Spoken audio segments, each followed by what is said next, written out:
eh, hasil pada materi deret ya. Silahkan.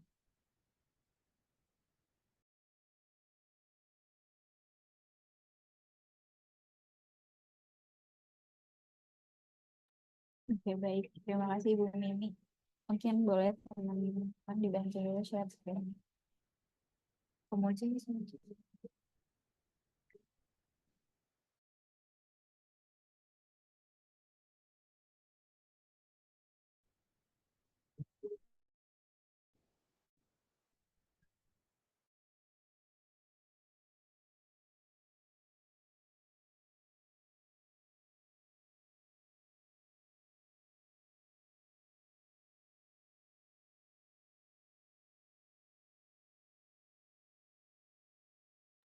Oke, baik. Terima kasih Ibu Mimi. Oke, Assalamualaikum warahmatullahi wabarakatuh. Selamat sore Ibu Mimi dan teman-teman semuanya. Di sini saya akan menampilkan hasil diskusi kami kelompok 2 yang beranggotakan ada 8 personil. Ada Bernadine, ada Gracia, ada Halimah, ada Irsyad, Septiani, dan saya sendiri Siti Nuraisyah. Terus ada Triani dan Dinda Indaswari. Nah, materi dari kelompok kami itu deret aritmatika. Boleh ke daftar isinya?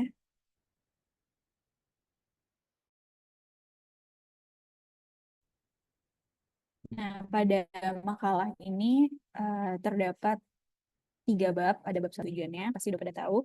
Terus bab keduanya ini bagian dari inti pembelajarannya atau inti materinya. Itu ada sejarah barisan deret aritmatika dan ada tokoh-tokoh penting dan kontribusinya, terus perkembangan konsep deret aritmatika, dan di sini ada bahan ajar itu maksudnya pokok dari pembahasannya itu konsep barisan dan deret, pengertian barisan dan deret aritmatika, serta penerapan deret aritmatika. Di bab ketiga ada kesimpulan dan saran. Untuk lampiran ini terdiri dari modul ajar, bahan ajar berupa PowerPoint dan LKPD. Mungkin boleh sedikit saya jelaskan di modul ajarnya.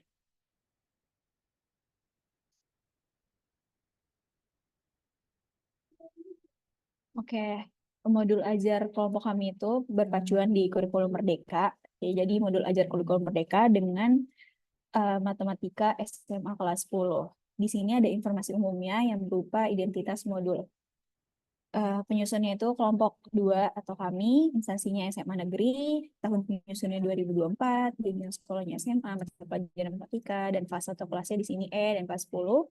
Elemennya bilangan, alokasi waktunya itu 1 kali pertemuan dengan 2 jam pelajaran, dengan 1 jam pelajaran itu 35 menit, jadi ada 70 menit, dan materi ajarnya ini deret aritmatika dengan kata kunci ada pola bilangan, barisan matematika, dan deret aritmatika.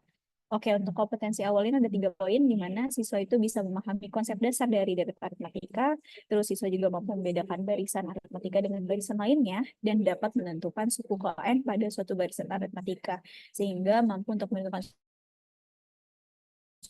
selanjutnya menggunakan rumus umum. Oke, untuk deskripsi kegiatannya, siswa itu dapat menggunakan konsep Gauss. Jadi kita menekankan konsep Gauss dalam penyelesaian permasalahan deret aritmatika. Nah, karena ini kurikulum Merdeka, jadi ada profil pelajar Pancasilanya yang dimana itu beriman, bertakwa, dan lain sebagainya. Terus sarana dan prasarananya di sini kita menggunakan buku siswa, bahan ajar berupa PowerPoint, lembar kerja peserta didik atau AKPD, terus laptop dan proyektor, serta alat tulis. Nah, target peserta didiknya itu peserta didik reguler yang umum dengan tipikal yang tidak ada kesulitan dalam mencerna dan memahami materi ajar. Untuk model pembelajarannya itu ada pembelajaran tatap muka, terus PBL atau problem based learning, serta cooperative learning.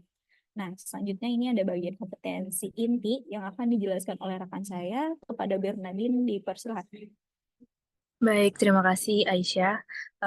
Untuk selanjutnya ada kompetensi isi inti dalam modul ajar ini. Yang pertama itu ada tujuan kegiatan pembelajaran.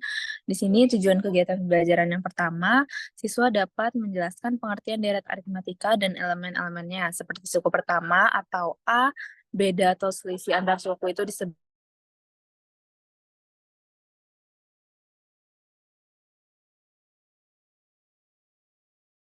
B, dan jumlah suku ke N. Siswa mampu mengaplikasikan konsep deret aritmatika dalam penyelesaian masalah nyata di kehidupan sehari-hari. untuk pemahaman bermakna dalam pembelajaran deret aritmatika kali ini, setelah proses pembelajaran berakhir, siswa diharapkan mampu meningkatkan kemampuan siswa dalam menyelesaikan suatu permasalahan pada soal deret aritmatika dan meningkatkan kemampuan siswa dalam menyelesaikan permasalahan sehari-hari yang berkaitan dengan konsep yang dipelajari, yaitu konsep deret aritmatika. Selanjutnya, sebelum pembelajaran dimulai, biasanya guru menyampaikan pertanyaan pemantik. Pertanyaan pemantiknya itu, jika salah satu dari kalian memiliki sebuah kotak yang awalnya berisi 4 bola, dan setiap hari kalian harus menambah 2 bola ke dalam kotak tersebut, lalu berapa banyak bola yang akan ada di dalam kotak setelah 8 hari? Selanjutnya untuk kegiatan pembelajarannya, di sini ada 3 tahap. Yang pertama itu ada kegiatan pendahuluan, kegiatan inti, dan kegiatan penutup. Eh, Kalau untuk di kegiatan pendahuluan, seperti yang kita tahu, kayak biasanya kayak guru masuk ke dalam kelas dan mengucapkan salam, lalu mengawali mengawali pembelajaran dengan pertanyaan singkat pada siswa. Untuk alokasi waktunya itu eh, di kegiatan pendahuluan ini ada 10 menit. Selanjutnya ke kegiatan inti, boleh di-scroll.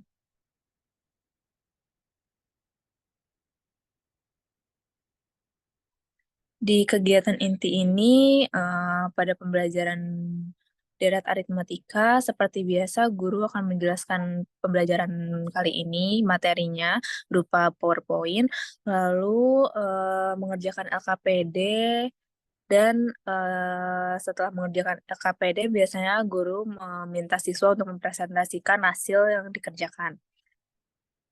Dengan alokasi waktu sekitar 55 menit.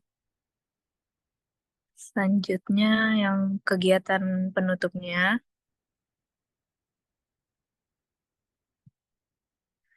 Untuk kegiatan penutup, seperti biasa, guru menutup pembelajaran seperti menyampaikan refleksi atau kesimpulan pada pembelajaran hari ini, lalu mm, memberikan panduan, lalu guru akan memberikan panduan untuk materi yang akan dipelajari pada pertemuan berikutnya.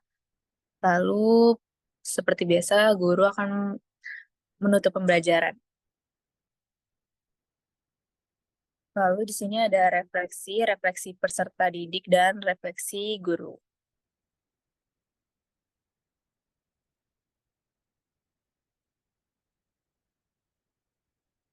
Lalu untuk asesmen atau penilaian, eh, kita ambil dari LKPD yang tadi sudah dikerjakan oleh siswa, dan kegiatan pengayaan atau remedialnya. Untuk pengayaannya itu peserta didik dengan nilai rata-rata di atas rata-rata, maaf itu harusnya peserta didik dengan di bawah nilai rata-rata akan mengikuti pembelajaran dengan materi pengayaan. Lalu untuk remedialnya diberikan kepada peserta didik yang membutuhkan bimbingan untuk memahami materi atau pembelajaran ulang bagi siswa yang belum mencapai capaian pembelajaran.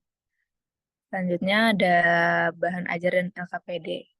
Akan saya serahkan ke rekan saya.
Oke, buat sekarang kita akan ngebahas sejarah dan bahan ajar dari barisan aritmatika. Boleh di next. Nah, yang pertama itu sejarah singkat dari barisan dan deret aritmatika. Pertama, Ibu mau nanya nih, dari kalian ada yang tahu apa itu barisan aritmatika ataupun deret aritmatika tidak? Saya, Bu, Boleh, Madia. yang saya tahu barisan aritmatika itu adalah suatu urutan bilangan di mana selisih antara dua suku yang berurutan itu suatu tetap. Baik, benar. Yang lain ada yang mau berpendapat? Saya Bu, tentang deret. Silakan, Anis. Jadi menurut saya deret aritmatika itu adalah penjumlahan dari suku-suku dalam barisan aritmatika. Benar, yang dibilang teman kalian Madia dan Anissa itu sudah benar. Jadi, barisan dan deret aritmatika merupakan salah satu konsep penting dalam matematika yang telah dikenal sejak zaman kuno, terutama dalam konteks pemecahan masalah yang melibatkan pola angka.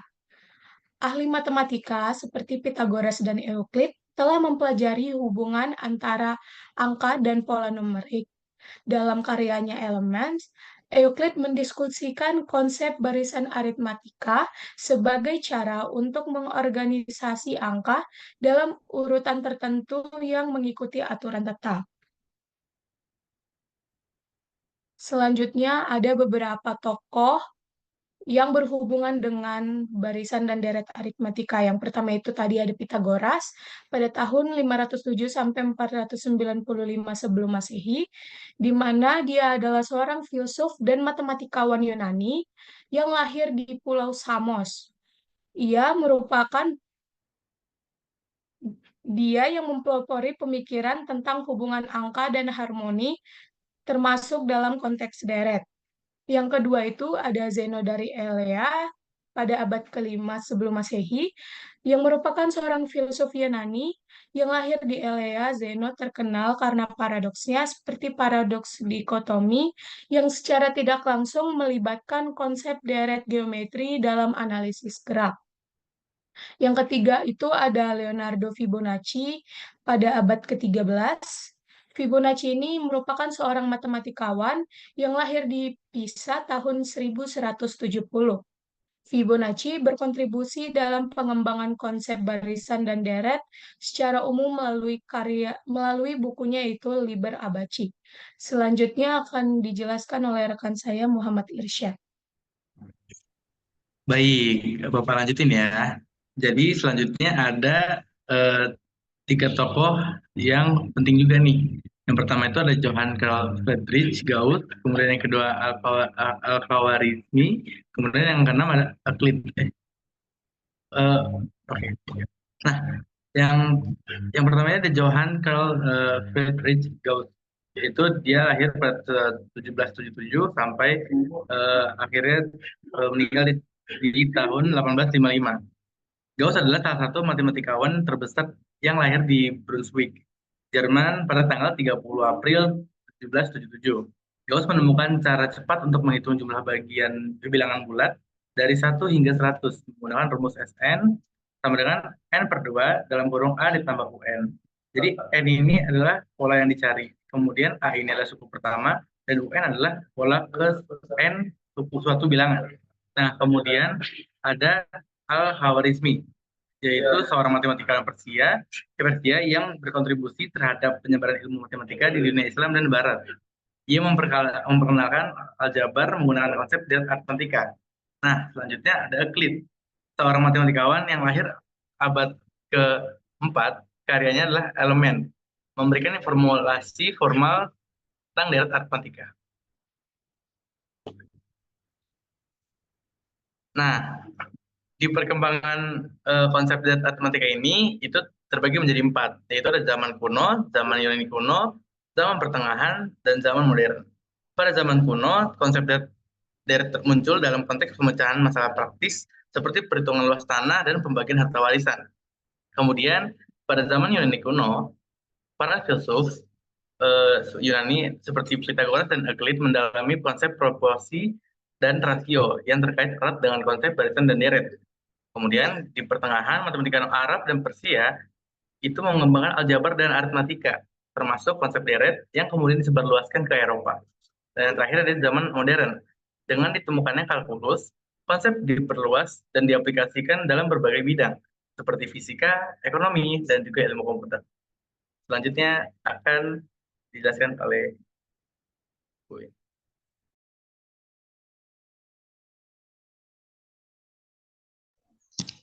Oke, di sini Ibu lanjutkan ya. Nah, sekarang kita akan membahas mengenai konsep barisan dan deret. Sepertinya dari teman-teman tadi sudah ada yang menjawab, yaitu dari Madia dan Anissa gitu ya. Secara umum, barisan adalah sebuah daftar bilangan yang mengurut dari kiri ke kanan. Dengan setiap urutan bilangannya juga memiliki karakteristik atau pola tertentu. Setiap bilangan yang ada pada barisan merupakan suku dalam barisan itu sendiri. Jadi, yang namanya barisan itu sudah ada keywordnya di sini, yaitu adalah daftar bilangan yang urut dari kiri ke kanan. Nah, di sini barisan ini memiliki karakteristik atau pola, yang mana berarti tiap bilangannya itu memiliki pola-pola tertentu gitu, yang bisa membuat barisan itu semakin panjang. Nah, setiap bilangan yang ada pada barisan merupakan suku dalam barisan itu sendiri. Jadi kalau kita punya barisan yang kita urutkan, misalkan 2, 4, 6, 8, dan seterusnya, yang pertama dia ini punya pola, yaitu atau karakteristik, yang mana tiap bilangannya ini selalu bertambah 2, begitu. Lalu, setiap bilangan yang pada barisan ini merupakan suku. Jadi 2 itu termasuk suku, 4 itu suku, 6 itu suku, 8 itu suku, dan seterusnya. Yang mana 2 ini bisa kita sebut sebagai suku pertamanya. Boleh next.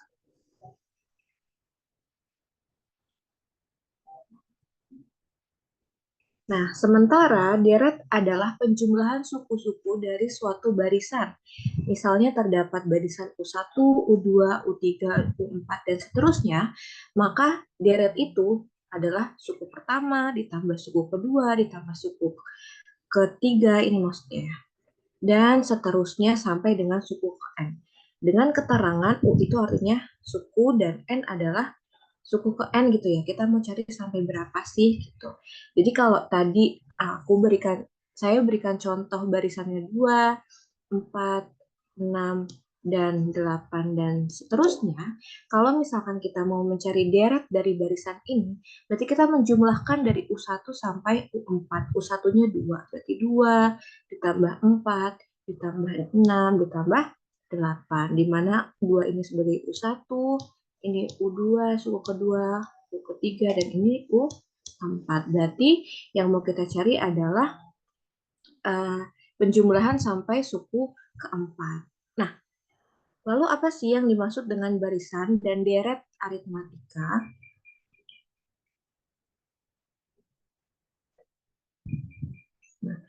Jadi, barisan aritmatika adalah barisan bilangan yang memiliki selisih yang sama di antara suku-suku yang saling berdekatan. Selisih ini bisa kita sebut dengan simbolnya itu B atau beda. Sedangkan deret aritmatika adalah jumlah suku ke N pertama pada barisan aritmatika. Jadi, tadi sudah kita bahas juga di sebelumnya kalau misalkan barisan itu memiliki karakteristik atau pola yang dimana selisih dari satu bilangan atau satu suku ke satu suku lainnya itu disebut beda. Sedangkan kalau deret itu jumlah suku ke N atau jumlah suku yang ditanyakan, apakah jumlah suku keempat, suku kelima, dan seterusnya. Boleh di next. Nah, di sini Ibu punya pertanyaan. Di sini ada suatu barisan aritmatika, yaitu 1, 2, 3, 4, 5, sampai 100. Dengan U1 atau suku pertama gitu ya, tadi sudah Ibu jelaskan, U1 itu sama dengan A, sama dengan 1. Dan di sini B-nya 2. Kenapa bedanya 2? Karena kita bisa lihat dari suku pertama ke suku kedua itu bedanya 1. Dari suku kedua ke suku ketiga itu bedanya 1. Suku ketiga ke suku keempat itu bedanya 1 dan seterusnya. Maka dengan mencari beda, kita bisa mengambil salah satu sukunya aja, yaitu U2 kurang U1, yaitu 2 kurang 1 sama dengan 1. Nah, pertanyaannya, dapatkah kamu menghitung penjumlahan bilangan 1 sampai 100, yaitu 1 ditambah 2 ditambah 3 ditambah 4 dan seterusnya sampai 100. Ada yang ingin menjawab pertanyaan ini? Mungkin untuk caranya bisa ditambahkan secara manual, Ibu. Jadi satu-satu, walaupun agak lama ya mungkin. Oke, baik. Terima kasih Sandi atas jawabannya. Ya, teman-teman. Mungkin dari beberapa teman-teman juga akan berpikir untuk mengerjakan soal seperti ini, kita bisa menjumlahkan gitu ya. Dari suku pertama, suku kedua, sampai suku ke-100. Tetapi bagaimana jika sukunya itu banyak atau bahkan sampai ribuan? Apakah memungkinkan? Tentunya tidak ya. Kita akan memerlukan waktu yang lebih lama. Tapi jawaban itu tidak salah. Nah, adakah yang memiliki jawaban lain? Saya, Bu. Iya, boleh Anita. Jadi saya melakukannya tuh dengan menjumlahkan suku pertama dengan suku terakhir, lalu 2 suku pertama dengan 2 suku terakhir, dan seterusnya. Contohnya 1 tambah 100 sama dengan 101, 2 ditambah 98 sama dengan 101, dan seterusnya. Nah, karena ada 50 pasang, maka 101 diberikan dengan 50 menghasilkan 5050. Seperti itu, Ibu. Oke, baik. Terima kasih Anita atas jawabannya. Oke, nah mungkin kita langsung bahas aja jawaban dari Anita, apakah benar dan apakah lebih efektif gitu ya. Boleh di next. Nah, benar teman-teman. Jadi sebelum Ibu menjawab pertanyaan dari soal sebelumnya, jadi pertanyaan ini itu sudah ditanyakan kepada Gauss ya, tokoh tadi ya, tokoh matematikawan, pada saat ia berusia 10 tahun oleh guru di sekolahnya. Jadi pada saat ia kelas berapa tuh? 10, berarti kelas 3 SD mungkin ya. Ini ditanyakan oleh gurunya kepada teman-teman kelasnya, dan soalnya persis, yaitu menjumlahkan bilangan 1 sampai 100 gitu. Nah, penyelesaian yang dilakukan oleh Gauss yaitu sama seperti Anita dengan menjumlahkan bilangan pertama dan bilangan terakhir, lalu bilangan kedua dan bilangan kedua terakhir. Contohnya, di sini kita menjumlahkan 1 dengan 100, menghasilkan 101, 2 ditambah 99 hasilnya 101, 3 ditambah 98 hasilnya 101, dan seterusnya. Ya. Nah, dalam penjumlahan 100 angka ini, Gauss juga menyadari bahwa dia memiliki 50 pasang angka ketika dia menambahkan angka pertama dan angka terakhir dalam deretnya.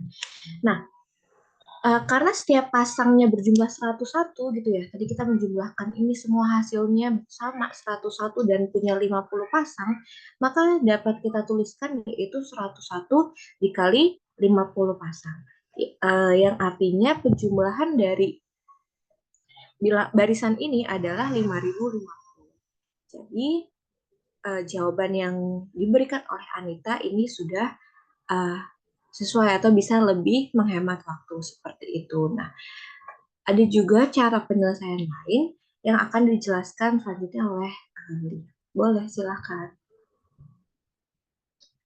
Baik, terima kasih, Sakti. Jadi tadi benar yang sudah dijawab oleh Anita bahwa caranya itu angka awal ditambahkan dengan angka yang paling terakhir. Begitupun seterusnya ya, 1 tambah 100, 2 tambah 99, dan seterusnya. Nah, di sini ada cara lain untuk mempresentasikan masalah dari deret 1 sampai 100 ini. Bedanya sama yang pertama, kalau yang tadi yang pertama itu cuma hanya ada 1 deret ya, dari 1 sampai 100.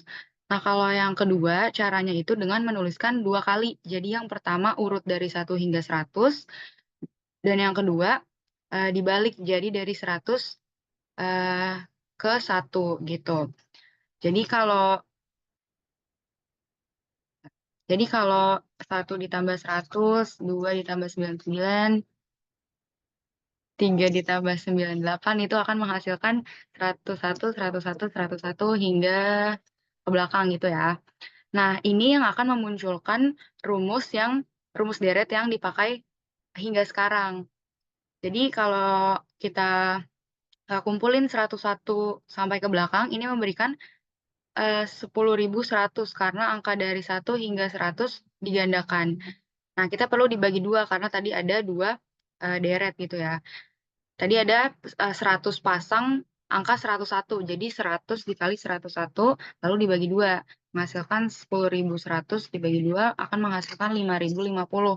Nah, angka yang muncul di sini itu sama dengan cara yang pertama. Nah, representasi secara Gauss yang kedua ini dapat dihubungkan ke bentuk umum aljabar yang menentukan jumlah rangkaian bilangan berurutan atau SN yang dipakai sekarang, yaitu N dikali N plus 1 per 2. Ini kan kalau tadi ketika N-nya 100 ya, ada barisan bilangan sampai 100 berarti UN N-nya 100, lalu N dikali dengan N plus 1 di sini nih. Kan ini 100 ditambah 1, dibagi 2.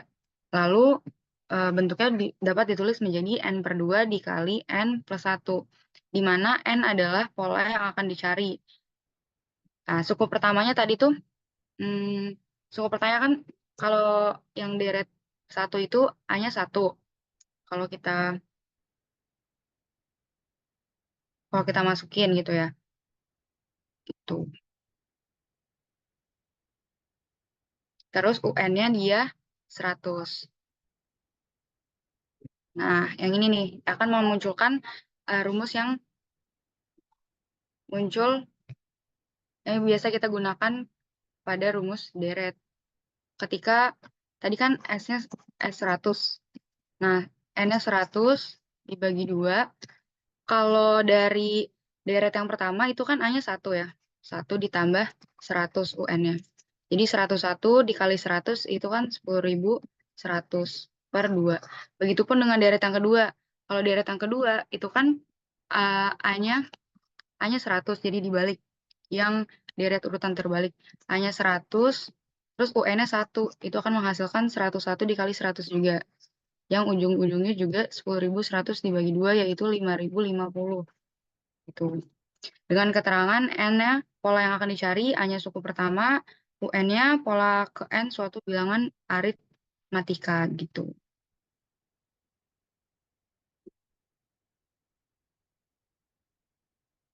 Nah, di sini ada contoh soal penerapan deret aritmatika ke dalam permasalahan sehari-hari. Fikri memiliki seutas tali rafia yang dipotong menjadi 6 bagian dan membentuk barisan aritmatika. Panjang tali yang terpendek adalah 6 cm dan yang terpanjang adalah 36 cm. Tentukan panjang rafia semula. Jadi si Fikri ini punya tali terus dibagi menjadi 6, di mana yang terpendek 6 dan terpanjang 36. Nah, ini membentuk barisan aritmatika, berarti kan dia punya beda ya kalau dari konsep barisan aritmatika. Tapi di sini karena kita akan menentukan panjang rafia semula, berarti kan jumlah dari panjang tali sebelum dipotong. Berarti N-nya itu ada 6 karena dia dipotong menjadi 6 bagian. Tali terpendek itu 6 atau A-nya nih karena dia barisan pertama. Dan ini U ke-6-nya atau barisan paling belakang. Panjang rafia semula berarti jumlah seluruh panjang tali rafia atau yang ditanya S6.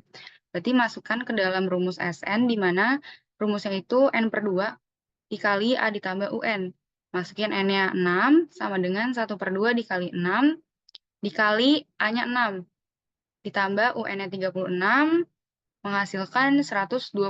Jadi panjang tali rafia semula sebelum dipotong itu 126 cm. Seperti itu. Oke, selanjutnya ada diskusi dan tanya jawab. Dan setelah diskusi dan tanya jawab, ada lembar kerja peserta didik yang akan diberikan oleh Halimah. Kepada Halimah dipersilakan.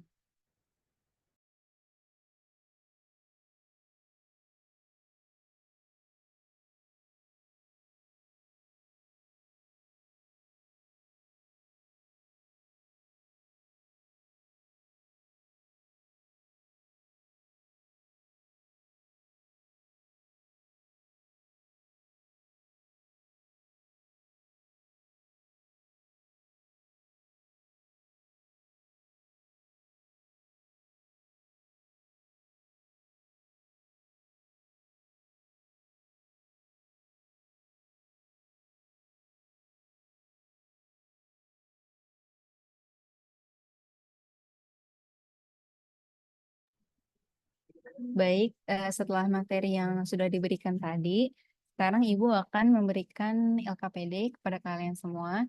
Untuk pengerjaan LKPD-nya, Ibu akan membagi kalian berkelompok dengan satu kelompoknya itu beranggotakan 7 sampai 8 anggota.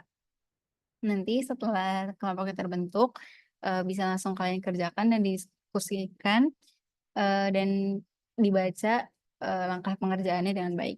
Boleh ditunjukin bagian langkah pengerjaannya. Nah, yang pertama bisa kalian isi nama kelompok dan anggota kelompok pada tempat yang sudah disediakan di LKPD. Yang kedua, baca dan pahami permasalahan yang disajikan dalam LKPD ini, kemudian pikirkan kemungkinan jawabannya. Yang ketiga, diskusikan dan catatlah jawaban pada tempat yang telah disediakan. Yang keempat, jika terdapat masalah yang tidak dapat diselesaikan, bisa tanyakan pada guru atau pada saya. Dan yang kelima, setelah selesai mengerjakan, salah satu peserta didik mempresentasikan hasil diskusinya, sementara peserta didik lainnya menanggapi atau memberi komentar.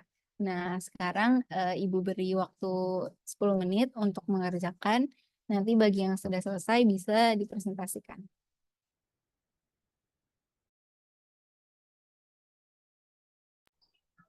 Oke, mungkin tambahan sedikit untuk kelompoknya, karena mungkin teman-teman kelas juga sudah mempunyai kelompok di mata kuliah sejarah matematika, boleh berdiskusi dengan kelompoknya untuk mengerjakan LKPD-nya. Nanti akan ada satu kelompok yang diminta untuk mempresentasikan. Makasih.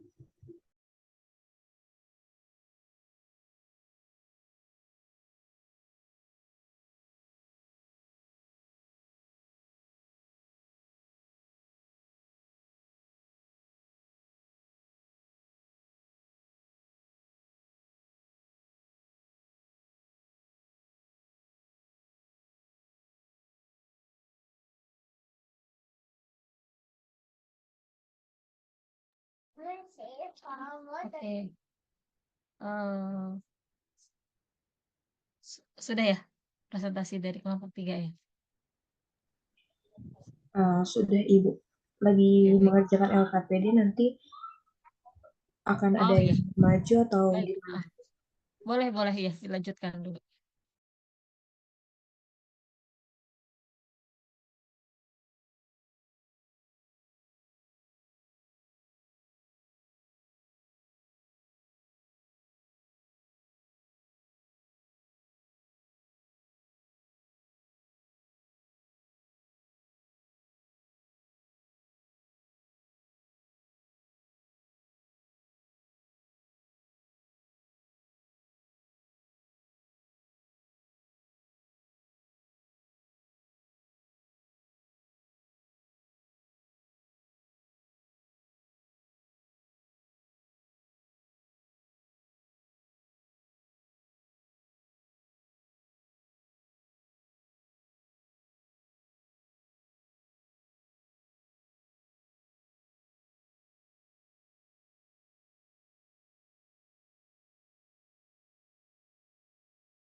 Gimana teman-teman? Ada yang sudah selesai mengerjakan?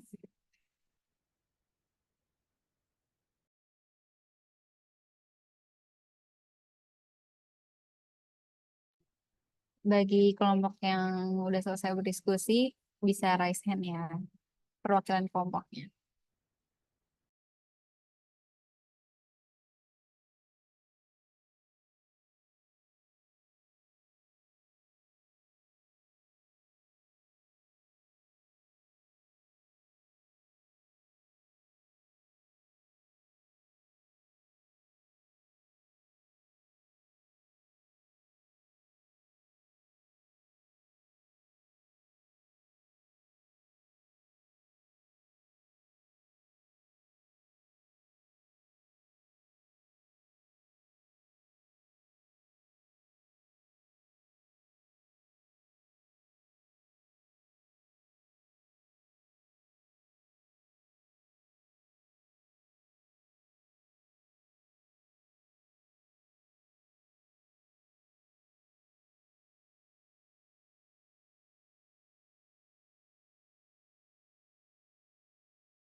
Saya mau coba.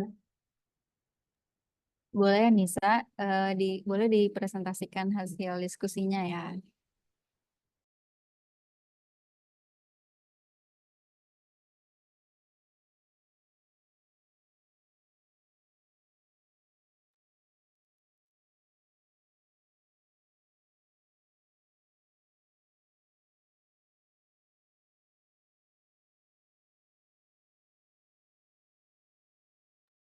Oke, jadi buat kelompoknya itu ada saya, ada Tahni, Fatima, Madia, Grace, Devin, Fauzan, dan ada Rizky.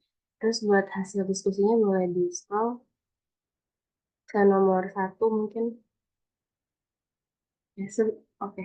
Jadi nomor 1 itu kan soalnya hitunglah jumlah bilangan kelipatan 4 antara 2000 dan 4000. Pertama itu kita tentuin nilai suku pertama dan bedanya yaitu A-nya itu 2000, B-nya itu 4. Terus yang kedua tentukan kita hitung nilai UN-nya. Nah, UN-nya itu didapat 4000. Terus buat yang ketiga, angka ketiga itu kita disuruh tentuin nilai N dari UN yang telah ditentukan.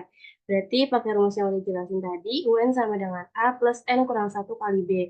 Kita masukin aja, tadi kan UN-nya 4000. UN-nya 4000 dan A-nya itu 2000, N kurang 1 kali B-nya itu 4. Nah, terus kita hitung aja, nanti hasilnya didapat N sama dengan 501.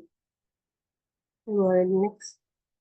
Nah, selanjutnya untuk langkah keempat, kita cari SN-nya. SN-nya kita pakai rumus N per 2, A tambah UN, di mana tadi kan terdapat N-nya itu 501 ya. Nah, berarti 501 per 2 dikali 2000, 2000 plus 4000. Nah, terus setelah itu kita masukin aja, kita hitung aja. Jadi hasil akhirnya itu adalah segini, 1.503. Tuh, mulai di next ke nomor 2.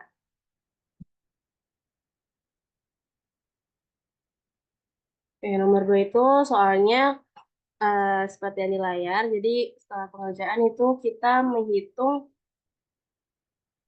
hitung U1-nya dulu. Boleh di langsung ke jawabannya. Oke ini.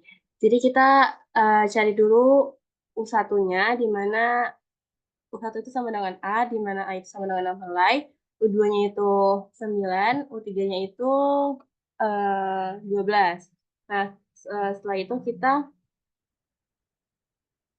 tambah 3 terus untuk bulan-bulan berikutnya, sehingga kita dapetin masukin UN-nya, beda atau selisihnya itu sama dengan 3 kan, 9 kurang 6. Terus kita masukin ke rumus, UN sama dengan A plus N kurang 1 kali B, di mana UN-nya itu tadi 63, A-nya itu 6, terus N kurang 1 kali 3. Terus kita hitung aja, ntar dapat hasilnya N sama dengan 20.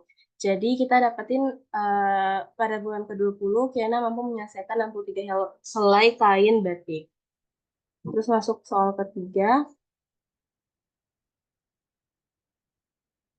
Oke, soal 3 ini seperti yang di layar soalnya. Untuk jawabannya, pertama kita kan ditanya berapakah jumlah tabungan KAI pada akhir tahun. Jadi kita pakai rumus yang SN, yang ini. SN sama dengan N per 2 dikali 2A ditambah N kurang 1 kali B. Nah, kita masukin aja N-nya itu 8, 8 per 2 dikali 2A, A-nya itu berarti 50.000, ditambah S kurang 1 kali 5.000. 5.000. Nah, habis itu kita hitung aja S8, kita hitung jadinya 4 kali 1.000 tambah 35.000, jadinya nanti S8-nya itu segini, 540.000. Jadi next. Oke, kita masuk ke nomor 4, yang terakhir, soalnya seperti yang tertera tadi, tertera di layar. Nah, jawabannya itu kita pakai rumus SN, di mana U4 itu di soal di soal itu 17, S4 itu 44. Nah, kita masukin aja, berarti N per 2, A tambah UN, di mana N-nya itu 4, 4/2 A tambah 17. Berarti kan 4 bagi 2, 2 ya. 2 A tambah 17. Berarti ini kita hitung aja. Nanti dapetin buat nyari A-nya. Berarti A-nya sama dengan 5. Gitu. Terus masukin aja ke rumusnya. UN sama dengan A plus N kurang 1 kali B. Di mana N-nya tadi 4. Berarti U4. 5 plus 4 kurang 1 kali B. Jadi dimasukin aja. Tinggal dimasukin. Didapat hasilnya itu B-nya sama dengan 4. Gitu. Terus masukin ke rumus akhirnya jadinya U5 sama dengan 5 tambah 5 kurang 1 kali 4. Berarti kan 5 kurang 1 itu 4. Berarti 5 kali 4, 5 tambah 4, 5 tambah 4 kali 4. Jadinya 5 tambah 16. Hasil akhirnya itu 21. Gitu. Apakah sudah benar? Sudah benar semuanya, Anissa. Terima kasih untuk Anissa yang udah mempresentasikan hasil diskusi kelompoknya. Dari apa yang udah disampaikan Anissa tadi, ada dari teman-teman yang ingin bertanya? Baik, jika tidak ada yang bertanya, Ibu tutup pertemuan hari ini.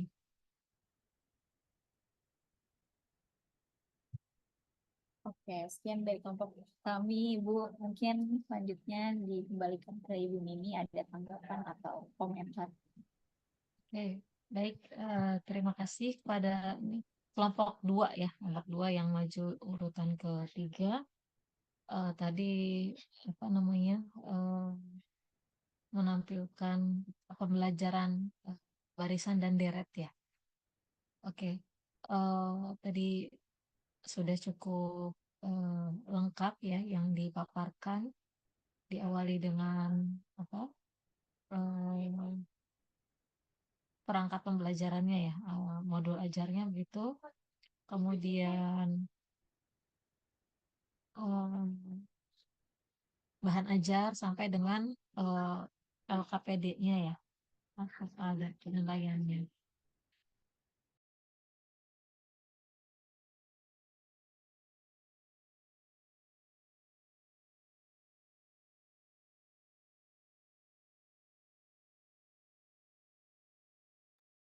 Oke, sampai apa namanya tadi ada penilaiannya atau evaluasinya itu tadi kreatif jadi bisa tersampaikan dengan baik tadi rencana pembelajarannya. Nah, satu yang paling penting ya di perkuliahan sejarah matematika ini adalah integrasi dari sejarah matematikanya ya. Tadi saya lihat sudah ada apa nilai-nilai itu ya, nilai-nilai sejarah matematika dalam pembelajaran yang dilakukan.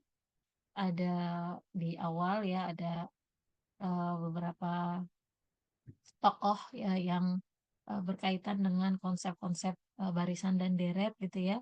Kemudian apa ada juga dalam masalah ya tadi ada masalah yang muncul gitu yang ternyata itu sudah dibahas oleh matematikawan kala itu ya, oleh Gauss gitu, dan itu bisa diintegrasikan dalam pembelajaran gitu ya. Nah, mungkin kalau misalnya nanti pada pembelajaran betulan gitu ya, sejarahnya itu nggak usah terlalu panjang gitu ya. Artinya integrasi sejarahnya itu ya yang berkaitan dengan konsep ya, yang berkaitan dengan konsep, bukan sejarahnya gitu kan. Apa boleh sekilas aja kalau sejarah-sejarah kayak gitu. Yang penting yang ada dalam integrasi pembelajarannya itu adalah tentang konsep itu, kayak misalnya tadi ada Gauss ya, yang masalah yang dikemukakan oleh Gauss. Kemudian juga tadi kan di pas bahas sejarah ada beberapa permasalahan juga ya yang disampaikan ya oleh beberapa tokoh gitu ya. Nah, itu mungkin bisa diperdalam satu atau beberapa masalah gitu ya untuk memperkaya konteks siswa ya berkaitan dengan konsep barisan dan deretnya gitu ya. Tapi di luar itu sudah baik ya, apa namanya yang tadi dipaparkan oleh kelompok 3 gitu. Mungkin kalau dari saya itu aja ya, nggak ada tambahan lagi, tadi sudah cukup. Paling tadi catatannya tentang sejarahnya itu ya. Jadi kalau misalnya nanti dalam pembelajaran nggak usah terlalu banyak sejarahnya yang ya yang sejarah bangetnya gitu ya. Justru yang harus diintegrasikan itu adalah konsep-konsep yang ada gitu pada deret dan barisan dan deret yang waktu peradaban kuno itu muncul gitu kan. Itu mungkin yang perlu diperbanyak gitu ya.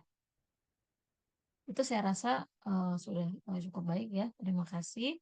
Eh, Mudah-mudahan kelompok berikutnya ya ada 3 kelompok yang nanti mungkin di akhir-akhir pertemuan ya dengan Bu Meli akan apa namanya menampilkan hal yang serupa ya.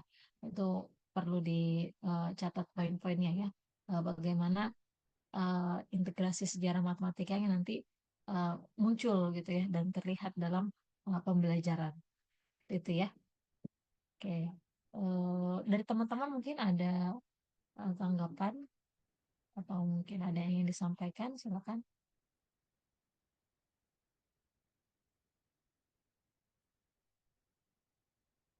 Ya, sudah cukup sepertinya ya. Silakan kelompok 2 untuk mengakhiri atau menutup presentasinya.